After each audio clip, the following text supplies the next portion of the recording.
I'm a guy that's 24. Each day I build some more. I like the sequels. I'm Rich Boy J. Hello boyos, Rich Boy J here back again with another video, and this is going to be another episode of the LEGO Star Wars MOC Showcase. This is a video series I've created to highlight some of the best MOCs that I have come across on the internet, so if you want to support the builders, show them some love, I ask that you go to the links in the description, give them a like, comment, or even a follow. I'm sure they would certainly appreciate it. The first MOC we're going to take a look at today is a Khorasan Speeder by Darth Bjorn. I swear he has to have some sort of record for most appearances in the MOC Showcase, but as long as he keeps putting out these awesome MOCs, I will continue to add them. So I always love it when people do custom Coruscant type speeders. I love the aesthetic of them. It's kind of like the real world equivalent of like vehicles that we would be in, but it's the Star Wars version of it. So I just like to see these things built out of Lego, especially since we see so many of them on Coruscant. You have a lot of freedom in determining how you want to design these. So I'll start it off by saying I'm not sure if this is based on any particular type of model or something he created off the top of his head, but either way, it looks really good. I love how sleek and studless this model is. Like you can see there are a lot of snot techniques in it. The front grille is very reminiscent of a car. Like this whole thing has, I guess, design hints of a luxury car, but it is still very Star Warsy, which I really appreciate. If we move on to the next photo, we can see that he actually made like a Star Wars visual dictionary kind of entry out of this, which is so cool. Like I feel like I've maybe seen that maybe once or twice, and I love it every single time. I think that's a really creative and interesting thing to do when it comes to your own custom vehicles, and I love the interior on this thing. Like I think that the dark tan contrasts really well with the light gray body of the vehicle. It has 4 seats. I like it when Star Wars vehicles and really Lego vehicles in general have more than the standard 1 or 2 seats, so it's kind of cool to see that. He even created a little crew that would be inhabiting this thing at the top right corner with some pretty good looking minifigs. He's using a lot of different pieces there, a lot of just like parts from various places in Lego's like licensed part catalog, and they look good. They look like Star Wars figures, but they don't look like any particular character that we've seen before, and I love it when people do that. They create their own universe within the Lego Star Wars universe per se. But in terms of, once again, the actual build, I really do like the solution to the windshield that he came up with. Just a simple 1x4 trans blue tile clipped in. Just a simple 1x4 trans blue tile and a clip. It works, looks pretty good as well. If we look on once again the interior of the vehicle, we can see I like the solution he came up with to the actual controls using the hand pieces on that pneumatic T-piece. It looks really good. In the back seat, there's actually consoles for both people sitting in the back, which is kind of cool. Kind of reminds me of like a Maybach that we'd see in the real world. And then on the very back of the vehicle, there's like, you know, the engines and the all the technical stuff. And I like that he didn't go too overboard with it. Like this is supposed to be a luxury air speeder, so you wouldn't want it to look like rugged with a lot of like Grieving and exposed like technical bits. And I think there's a nice, I guess, trade-off here between some technical bits, like there's the hose pieces on the back of the engine and whatever that little apparatus is right behind the back seats, but still not too much Grieving. It still maintains the sleek and simple aesthetic, so I appreciate that quite a bit. And all in all, I really do just love this build. I would love to maybe like host some sort of contest. This is something you guys can maybe give your input in. It's something that I feel everyone, or at least most people, can participate in, because it wouldn't be a super huge build you'd have to do. But I've been kind of looking into doing some sort of build contest on my channel, and I think that having like a Khorasan Speeder contest would be really fun. We can see a lot of really cool vehicle techniques, and I love looking at these things anyways, so it'd be kind of a nice thing to see a lot of other people's takes on it. So let me guys know what you think about that idea up front, and that can maybe be something that I actually put into action here on the channel very soon. Next up, we're going to take a look at a Naboo Royal Starship by Hachiroku24. I like this build a lot, for one, because we don't see a ton of these built in Lego very often. I think this is a great vehicle in Star Wars. It's honestly one of my favorite vehicles in Star Wars. I feel like it's kind of, at least for me, the Millennium Falcon of the prequels, just at least for episode 1, due to how it's used. Like, all the main characters kind of use it to progress plot points and move from planet to planet. So I actually really do like this vehicle, and I like this mock of it. It's clearly not minifig scale. A minifig scale version of this thing would be like 2 feet long, but it's still a really nice looking model, and it even has a bit of an interior. So in this shot, I love the fact that he has Darth Maul and Qui-Gon kind of fighting right outside the ship, even though Darth Maul should only have one lightsaber ignited. I just want to make that point. But it looks good. The landing gears are pretty sweet. They're actually accurate, just how they're positioned, which I thought was a nice touch. And it's a very sleek looking model. There are very few studs. When it comes to these Naboo Royal Starships, they're so round and smooth that it's kind of hard to really nail the angles, but I think he does a really good job incorporating standard slopes with curved slopes on the body of his vehicle to really make it look accurate. If we move on to the next photo, we get a look at the interior, and I like the fact that there is an interior. Like, it would have been very easy to just not add one, but like I say, it's nice when the builder takes the initiative and throws an interior in there. So at the very front, we have the most iconic room in all of Star Wars. Yes, that is the Hello Boyos room, the room that started the meme, the room that started the legend. That's basically just where all the maintenance droids are, and then whenever they're called upon, they can come and help out however they please. I do want to say that is an interesting thing about this ship, the fact that they keep so many astro droids on deck. I mean, clearly in the film it was necessary because they all kept getting picked off, but do we ever see any other like vehicle or location where they keep that many astro droids just in case, I guess, in one place? Let me know in the comment section if you can think of a circumstance like that. Right behind it is where the pilot would be sitting, so you can see he has some controls, and he's actually right behind the window, which is kind of cool.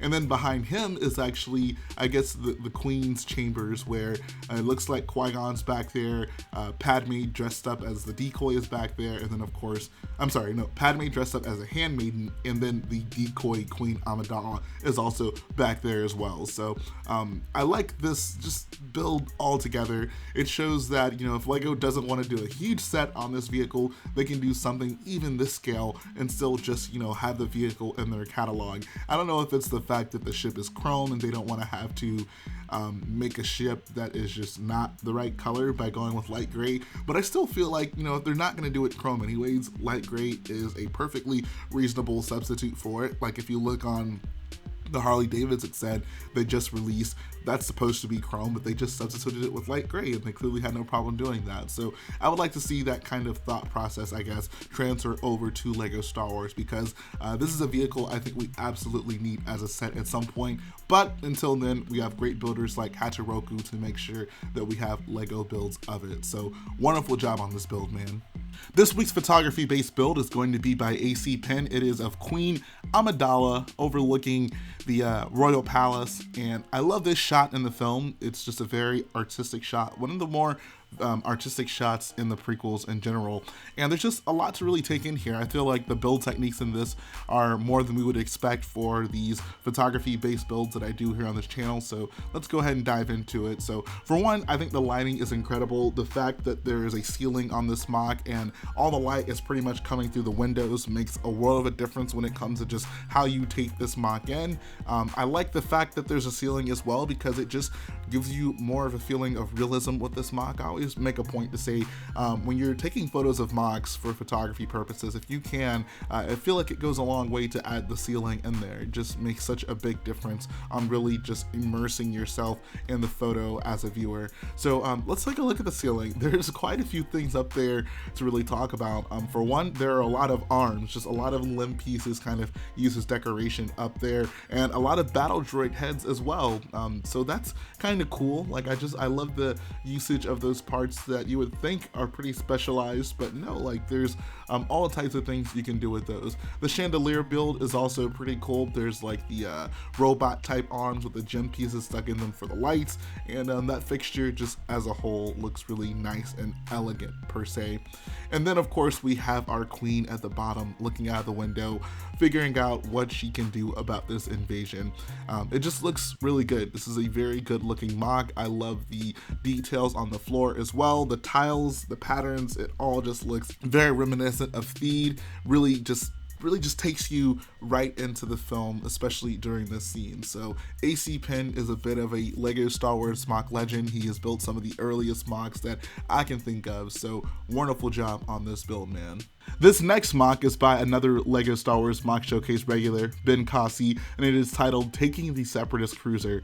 This thing is just so visually appealing, like the colors, it just all looks so nice. I just want to get that off right off the bat. But in terms of the actual detail, there are so many things to love about this MOC. Like if you're a MOC builder, I feel there are so many things to take from this MOC and potentially like implement them into your own builds. Starting off at the bottom, that ground technique is just so good. I love that. That is incredible.